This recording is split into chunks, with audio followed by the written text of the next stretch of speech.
Shalom dans le Seigneur Jésus-Christ, nous saluons dans le nom précieux de Jésus-Christ. C'est pourquoi si je me tiens devant vous cet après-midi, j'aimerais juste vous parler d'une petite chose. C'est pourquoi beaucoup de personnes rencontrent des difficultés dans leur vie. C'est puisqu'elles n'ont pas compris qu'est-ce que Dieu veut pour elles. J'aimerais te parler. Dieu veut que tu le suives. La parole de Dieu nous parle dans Matthieu, si quelqu'un veut me suivre, renonce à lui-même, porte sa croix et me suive. Vous savez, nous avons déjà été libres. Nous avons déjà été libres par Jésus-Christ. Jésus-Christ nous a déjà délivrés de toutes sortes de vies. Nous a déjà délivrés de toutes sortes de vies qui avaient la pensée de nous condamner. C'est pourquoi, si nous n'avançons pas, si nous ne réussissons pas, nous n'avançons pas dans notre vie, c'est puisque nous ne voulons pas suivre Jésus-Christ. C'est pourquoi il a précisé, si quelqu'un veut me suivre, qu'il renonce d'abord à lui-même et porte sa croix et puis le suit. C'est pourquoi la volonté de Dieu est que tout enfant de Dieu, que toute personne qui l'ont reçu, puisse le suivre. Dieu veut que nous puissions le suivre. Par là, il voulait nous faire comprendre quoi c'était un message qu'il voulait nous faire partir. Il voulait nous faire comprendre pour que nous arrivions tous à atteindre un niveau. C'est pourquoi la volonté de Dieu que nous puissions rejoindre Christ, que nous puissions marcher, que nous puissions avancer, que nous puissions persévérer. Mais beaucoup d'enfants de Dieu ne veulent pas persévérer. Beaucoup d'enfants de Dieu ne veulent pas suivre le Christ. C'est pourquoi quand tu suis Jésus-Christ, tu peux renoncer à toi-même, peu importe la vie que tu peux mener.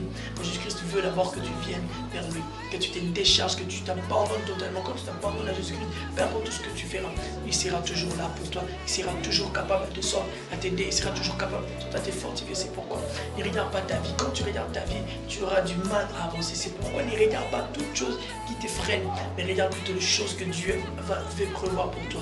La volonté de Dieu que tu puisses le suivre. Quand tu le suis, tu es béni. Quand tu suis Jésus-Christ, tu es changé. C'est pourquoi j'aimerais te revendiquer aujourd'hui, cet après-midi. Si tu n'as pas encore donné ta vie à Christ, donne ta vie à Christ afin de pouvoir le suivre.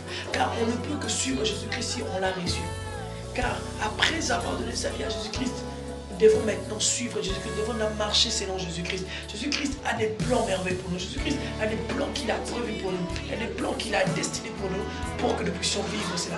Il a dit ses œuvres sont son ouvrage, ayant été créées en son image. C'est pourquoi nous devons maintenant appliquer ses œuvres.